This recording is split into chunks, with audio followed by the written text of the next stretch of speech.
Kumusta mga kaboxing? This is Boy Kalawang TV. So ipinakita nga po nila Shakur Stevenson at Keyshawn Davis ang kanilang mga solidong pangangatawan ngayong darating na laban nila ngayong darating na January 31 sa Madison Square Garden, New York City. At kitang-kita po natin mga idol na kahit medyo malayo pa ang kanilang mga darating na laban, masasabi po nating batak na ngayon pa lang ang kanilang mga pangangatawan.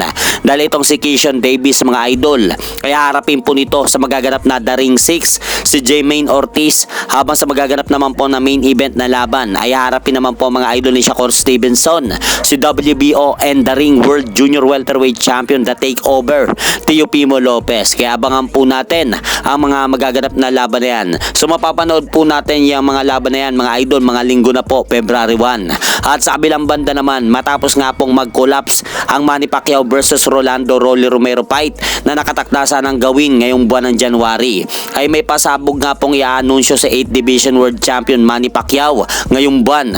At inaasahan nga po ng karamihan na posibleng makalaban niya ay itong si Floyd Mayweather. Kaya hintay na lang po natin mga idol ang malaking pasabog na ibabalita ni Manny Pacquiao sa kanyang susunod na malaking laban ngayong taon.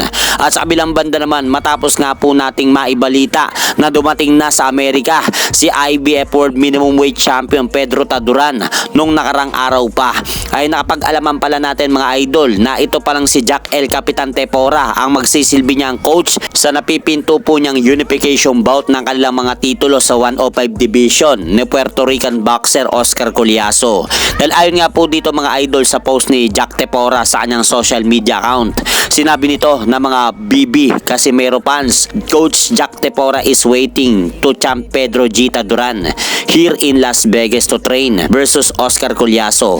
Wag na kayong iiyak ha, baka magpakamatay na kayo sa galit. World champion na hahawakan ko, iba talaga pag coach of the year. So dahil po sa post na yan mga idol ni Jack Tepora, sumagot naman po dyan si IBF World Minimum Weight Champion Pedro Taduran at sinabi nito na attack coach.